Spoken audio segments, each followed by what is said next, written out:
when we have the prayer, they scurry in all directions, and then we've got a few extras tonight, and we're glad that you're with us. And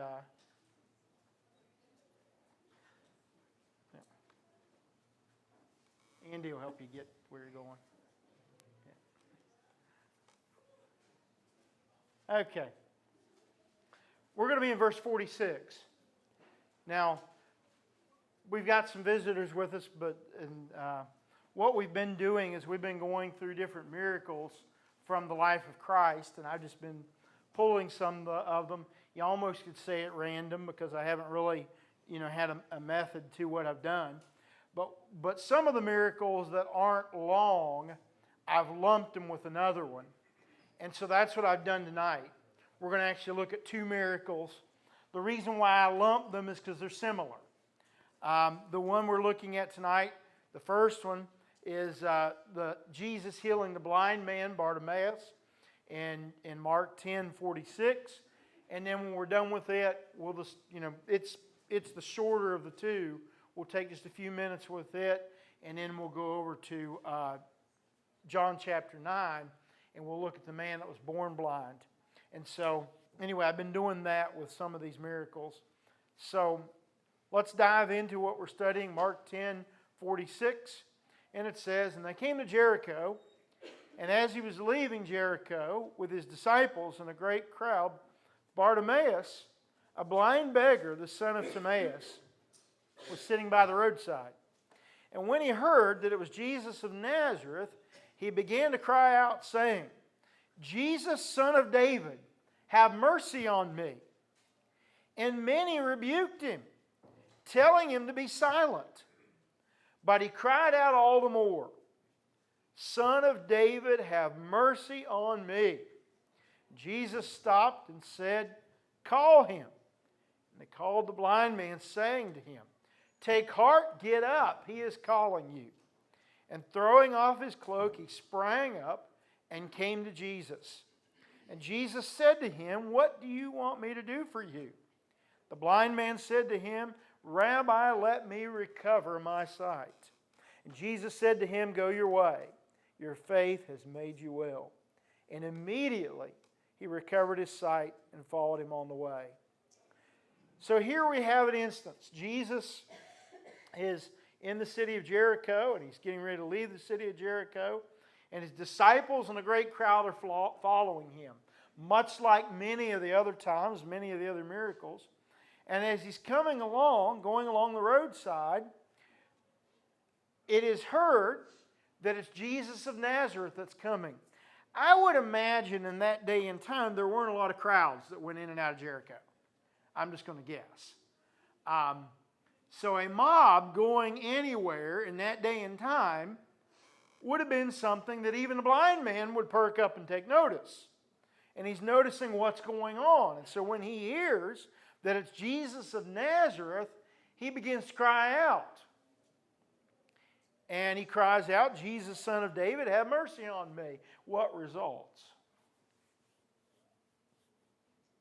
What happens?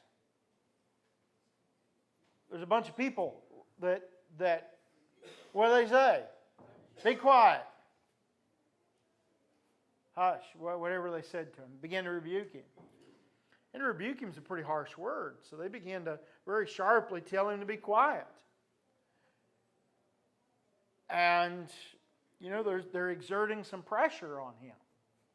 And being a blind man, being a blind beggar, he's in a vulnerable position. He always is in a vulnerable position.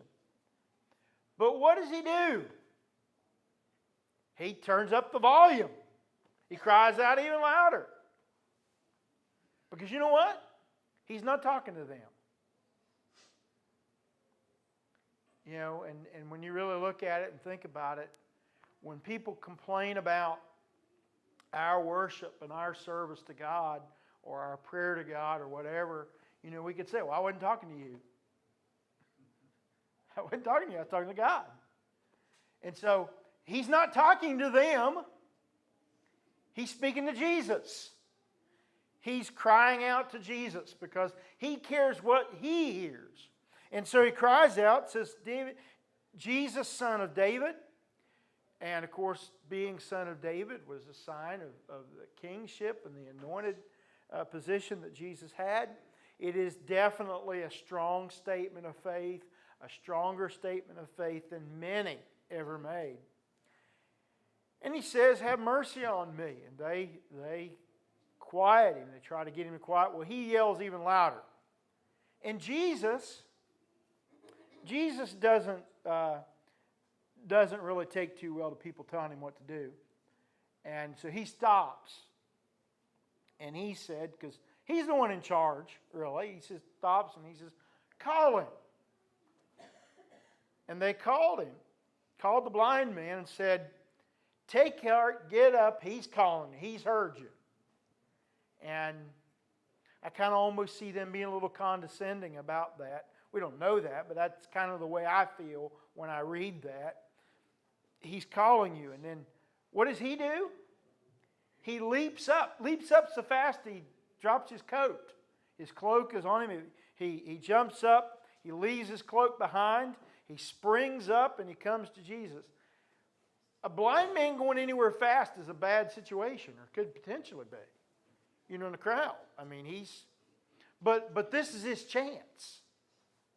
What chances do you have of getting better? I mean, apparently he was not born blind. He asked to have his sight restored. Okay? So apparently he was a seeing person at one point, lost his sight. But what options do you have in that day and time?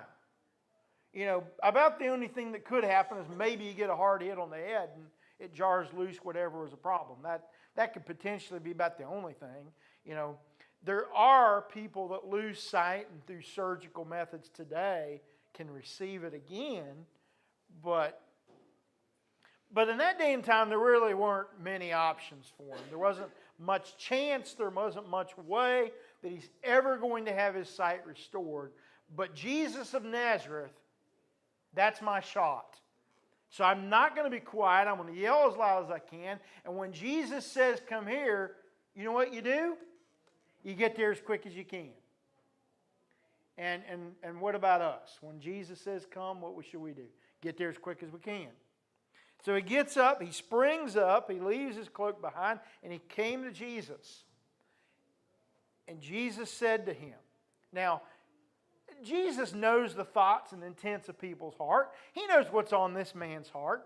I mean, he knows what the Pharisees are thinking in their hearts when they have evil thoughts. And so he doesn't need to be told what this man needs. He clearly knows what he wants. But Jesus asked the question because he wants the man to state it. What do you want me to do for you? And the blind man said to him, Rabbi, let me recover my sight. And Jesus said to him, go your way. Your faith has made you well. And immediately he recovered his sight and followed him on the way. When we looked at the 10 men, the 10 lepers, you remember how that when Jesus said to them that they were to go to the priests and show themselves to the priest, and while they were going, they were cleansed. And we noted how that, they had to have some faith in order to leave Jesus unhealed.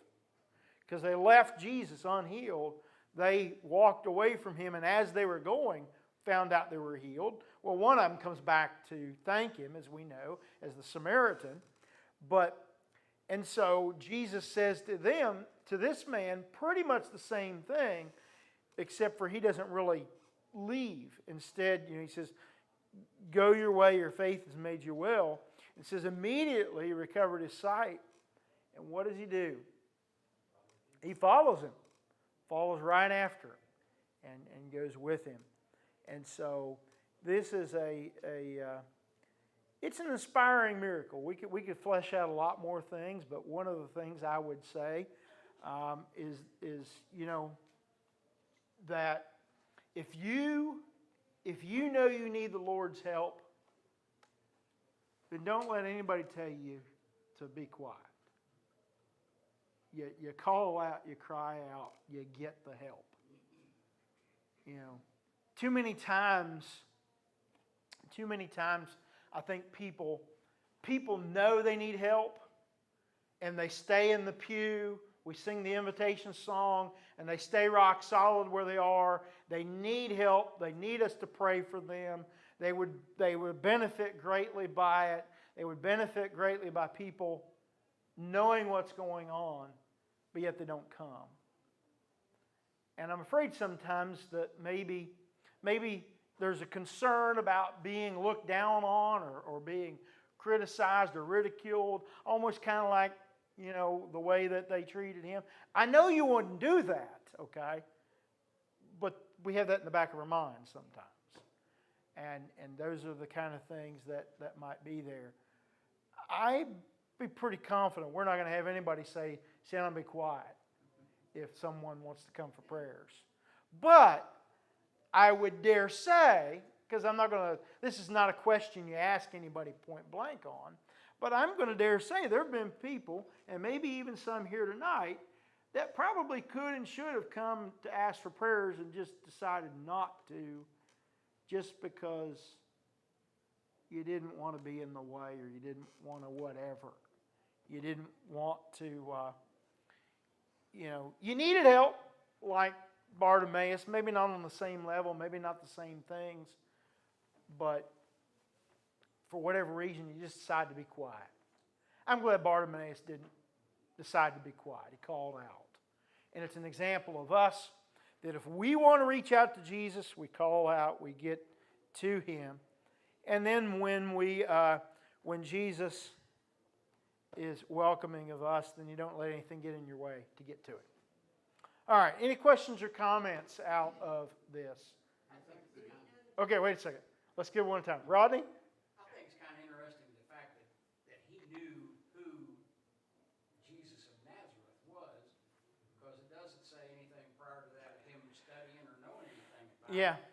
But he knew that he was the man that could help him. Yeah. He knew that from stories or from things he'd heard, that he knew he was the man he needed to get a hold of. Right.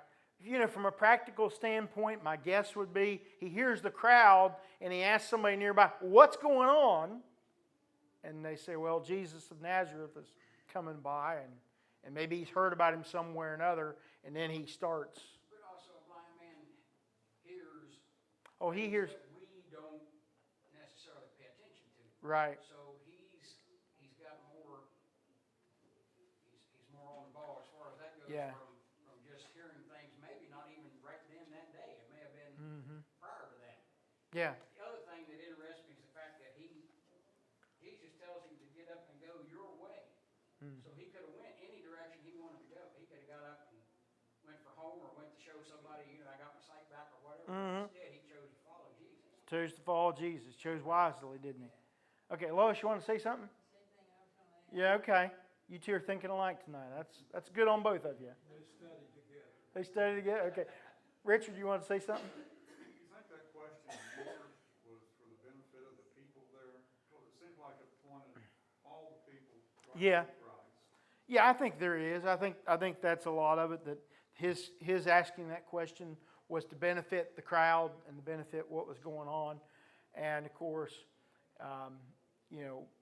him healing the man right in front of everybody, nobody could deny what he did, and certainly the word would get out about what he did, because this is a well-known location. Okay. Any other questions or comments? He says if we have a need, tell him. And if Yes. you think it's in our favor, he'll do it. Right. And there's another lesson there for us. Oh, yes, definitely. That, even though this isn't a prayer, okay, but I see in a lot of those interactions with Jesus, in a way that are almost like a prayer. Because, we're not going to see Jesus or have that kind of event like he did, but we may cry out in prayer, Jesus, Son of David, have mercy on me. We might well do that kind of thing in prayer, much like the blind man did in that instance, and recognize that if Jesus cared about him, he's going to care about you and me. And when we call out and cry out to him, when we bring our petitions and our cares to Him. Okay, let's go to John chapter 9.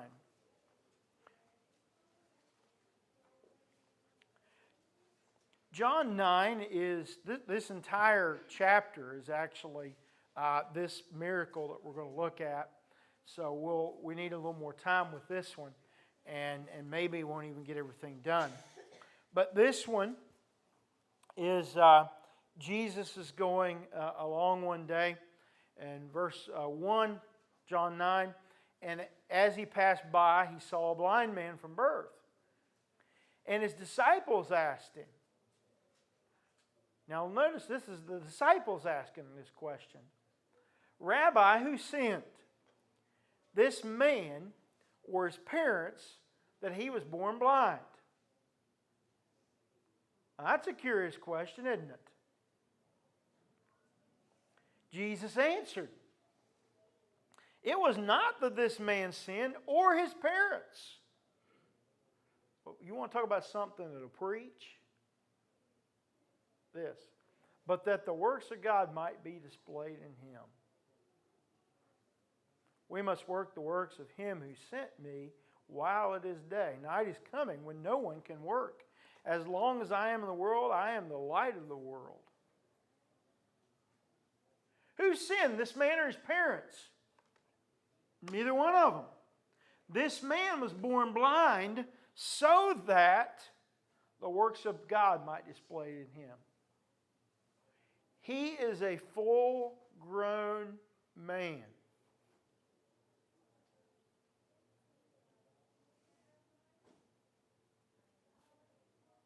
And Jesus said he was born blind so the work of God could be shown in his life.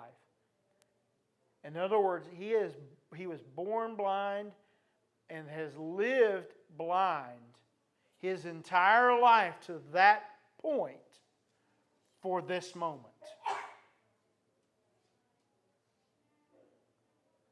That puts a pretty fine point on it, doesn't it? His purpose of being blind all this time was for this moment, so that the works of God might be displayed in him. And Jesus said, we need to do the works of God while it's day. And he says, while I'm in the world, I'm the light of the world. And verse 6, having said these things, he spit on the ground and made mud with saliva. Then he anointed the man's eyes with the mud. Said to him, go and wash in the pool of Siloam, which means sent. And he went and washed and came back seeing. Now, we talked about this a few weeks ago, about how that Jesus, you might say, mixes it up on how he does his miracles. Here, the last miracle we looked at, he spoke to the man, didn't touch his eyes that we have recorded there, but spoke to him, and immediately he received his sight back. This one, he makes mud with his saliva, with spit, and then puts that on the man's eyes and tells him to go to the pool of Siloam and wash. The one leper that Jesus healed the one time when he's coming down off the mount, from the Sermon on the Mount, he touches him and then heals him. The 10 lepers, they stand at a distance, and he heals them, and he heals them on their way to go to see the priest. The centurion, he doesn't even go to the centurion's house to heal his servant. Heals him in what we would say a whole different zip code, probably. Whole different town. There is no magic formula to how Jesus heals people. He doesn't make a palm fist and whack them in the forehead like some of the televangelists do. Slay them in the spirit. He doesn't do that like you see some of them or whatever they do. But Jesus instead, this one he puts the mud on his eyes and heals him. Another one he speaks to him. Another one he does different things. One he'll pick up and hold by the hand. Someone else he doesn't even go to their house. The power is not in the magic formula. Okay? The power is not in the incantation. It's not in the potion. You know? It's not like a Harry Potter thing where he says the right words and waves his little wand and it works. It's not like that. It is that Jesus says or does whatever he does, and the power is within him from the Spirit of God. And there is no set way of doing the miracles. They're all different. And so this one, he makes mud, puts it on the man's eyes, go to the pool of Siloam and wash. And he does, and he comes back seeing.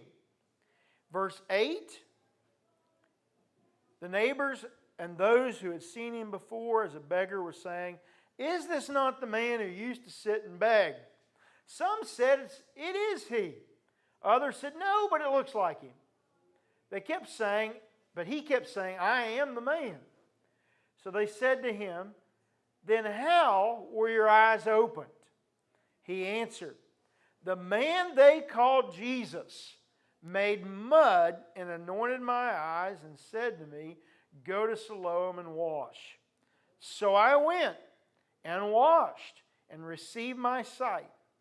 They said to him, "Where is he?" He said, "I do not know." So they wanted to know, the people in the town wanted to know, "How are you able to see?" And he said, "All I know is the man they called Jesus put mud on my eyes and said, 'Go to Siloam and go wash,' and he did, and I can see."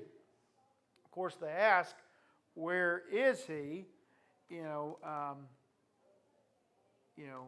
He could be blunt and say, "Well, I was blind when he told me to go, and when I came back, he wasn't here." So, no, I don't know where he went, that's kind of my thought when I read that, So he came back, where is he? Well, I don't know. I was still blind when he left, so, but I don't know. And verse 13, these people, the town is in an uproar. They're excited about what's going on. They brought him to the Pharisees. The man that had been blind, verse 13. Now it was the Sabbath. Oh, this is the kicker. It was the Sabbath when he did this, when Jesus made the mud and opened his eyes. So the Pharisees again asked him how he had received his sight. And he said to them, "He put mud on my eyes, and I washed and I see." That simple. Mud on my eyes, I washed, I see. Some of the Pharisees said, "This man is not from God, for he does not keep the Sabbath." But others said, "How can a man who is a sinner do such signs?" That's the $64,000 question. If you're younger than me, you don't know what the $64,000 question. If you're older, you know that one well. There was a game show, and the top of the pyramid was $64,000. That's nothing on a game show these days, but that was a big deal then. And so you got all the way up the pyramid, and the most difficult question was the $64,000 question. So that's the real question, isn't it? If he is not, how can a man do this that is a sinner, do these signs? Well, the answer is he can't. If he's a sinner, he's not going to do those signs. He doesn't have the power to do this. And so they're on the horns of a dilemma. He's done this miracle, but they have made the assumption he must be a sinner because he did this on the Sabbath day. And there was a division among them. So they said again to the blind man, "What do you say about him since he has opened your eyes?" He said, "He is a prophet." The Jews did not believe that he had been blind and had received his sight until they called his parents of the man who had received his sight and asked them, "Is this your son, who you say was born blind? How then does he now see?" His parents answered, "We know that this is our son and that he was born blind. But how he now sees, we do not know, nor do we know who opened his eyes. Ask him, he is of age. He will speak for himself."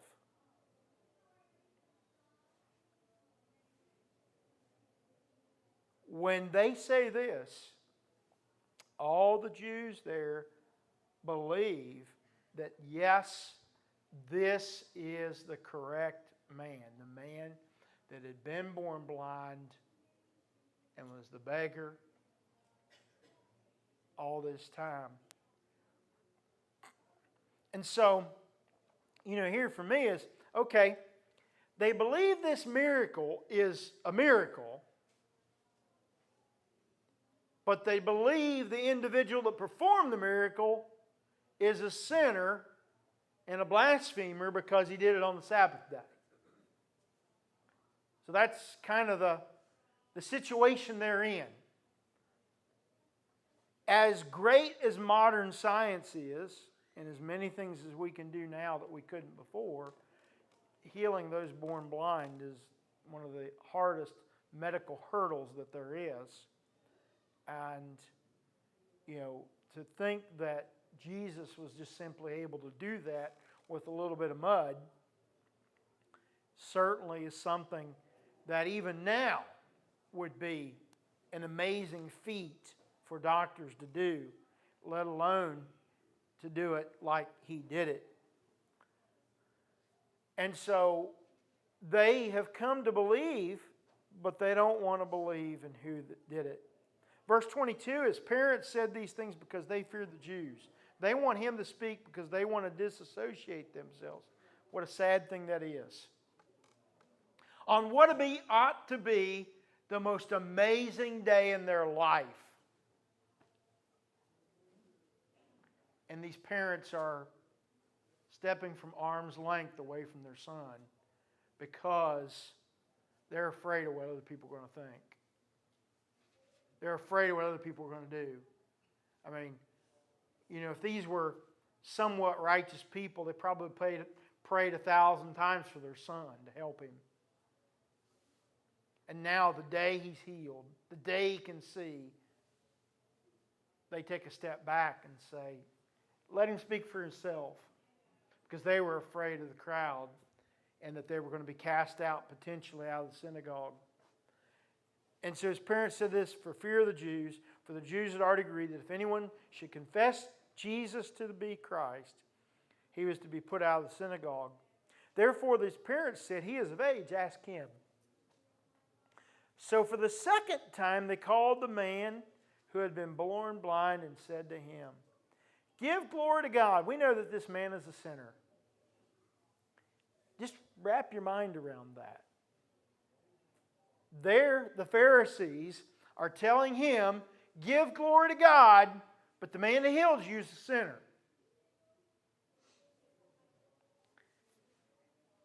And the blind man's wise, because look how he answers. He answered, whether he's a sinner or not, I don't know. I can't answer that. But one thing I do know, that though I was blind, now I see. Whether he's a sinner or not my call. But I can tell you one thing, when I woke up this morning, I was blind. But I can see right now. Amazing grace. Yeah, amazing grace, yeah. Definitely. You remember, how they did. Yeah, But they couldn't heal a man. right. Yeah, it's sad. And the funny thing is, they couldn't heal a man on Monday. That's the ironic thing of it. They didn't have the power to heal him on Monday or Tuesday. Only Jesus could do what was done. And so when you step back and take a look at it from the big picture, the things Jesus was doing, no one ever except for a few notable individuals, like say Elijah and Elisha, had ever been able to do that. There are a few miracles in the Old Testament, but not that many. It's a very select group of individuals that do perform miracles. Elijah did, 2 or 3 of them, and Elisha did, and there were some of them that Moses did. But by and large, there are very few miracles in the Old Testament that an individual did. And so the things that Jesus is doing are completely unheard of up until this point in all of human history. And so, you know, they nor anybody else had the opportunity to do this on a Monday afternoon, let alone do it on Sabbath day, on a Saturday. And so they have made an assumption that because he doesn't look at the Sabbath day in the way that we do, he must be wrong. There's a cautionary thing there that we should be very careful. Sometimes there are people that look at things in a different way that aren't necessarily wrong. And so we need to make sure that that when people do things differently, it might be because there's allowance to do them differently.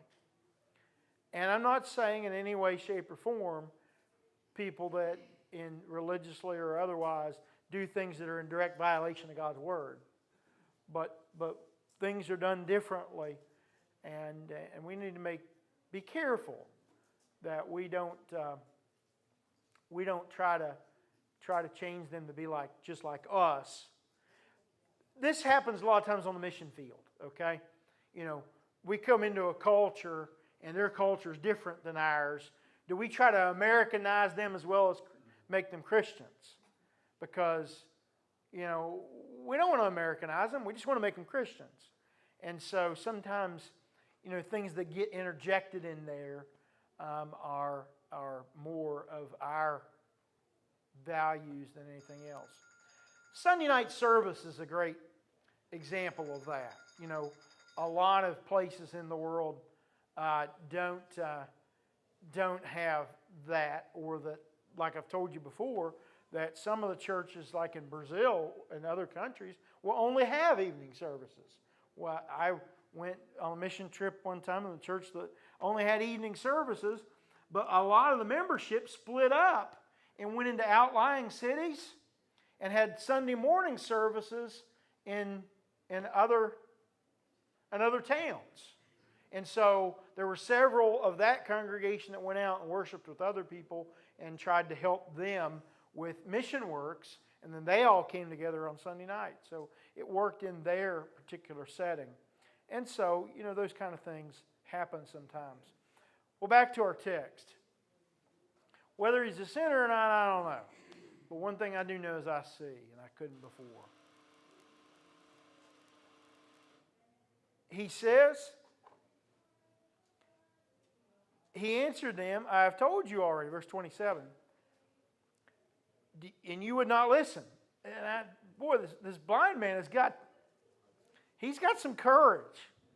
He said, and he's speaking to them, I told you already and you didn't want to listen. Do you want to become his disciples also? Wow. He, maybe shouldn't have gone there. But they reviled him and said, you are his disciple. And we are disciples of Moses.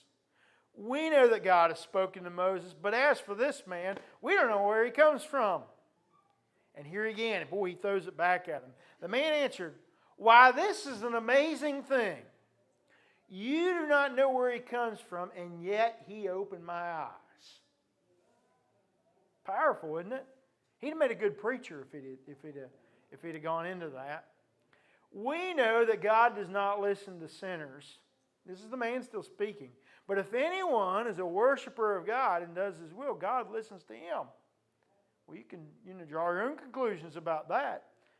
Never since the world began has it been heard that anyone opened the eyes of a man born blind.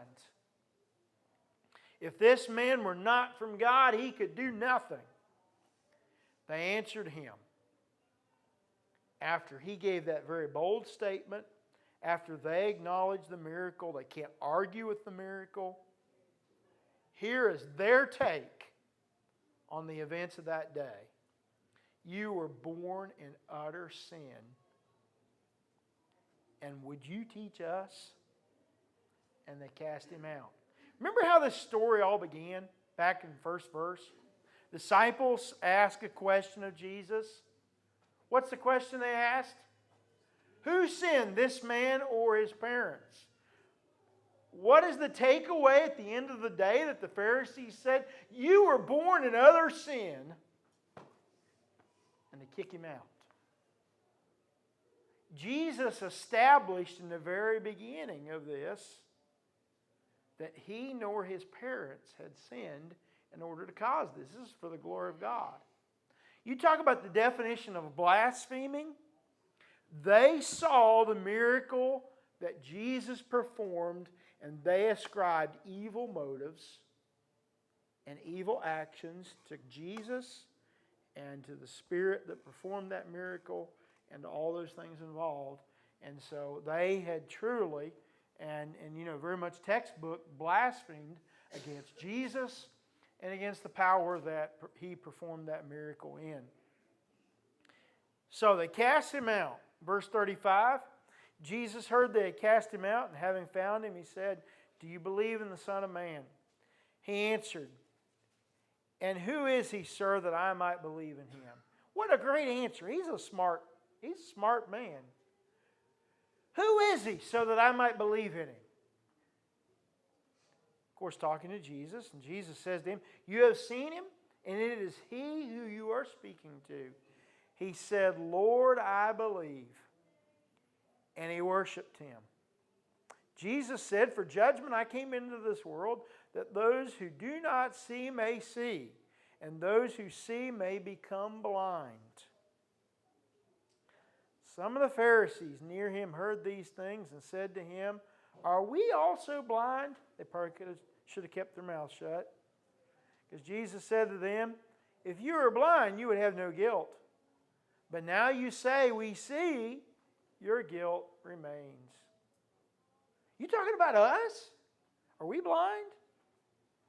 Well, now that you mention it. What an amazing chapter that is about how Jesus healed him and how he showed. He taught some real important things in that we could really spend a lot of time on, but we're at the end of our time. About sin and that bad things happen to good people. And it's not because of sin necessarily that bad things happen. Now it could be. Obviously, there are sinful things you can do that cause a child to have blindness. That could happen, but certainly not in all situations. Not necessarily anything that people do wrong. But you just look at the courage and the faith that both these men exhibited. The one just wouldn't stay quiet, and he cried out to Jesus. And this one, the last one, he very boldly stood. He stood there right before the Pharisees, just about like the apostles did in the book of Acts. He stood right there toe-to-toe with them, and in a way that is very courageous and very, very bold. And so, what a great way that story ends. Okay, hit the buzzer. Thank you for listening and your input.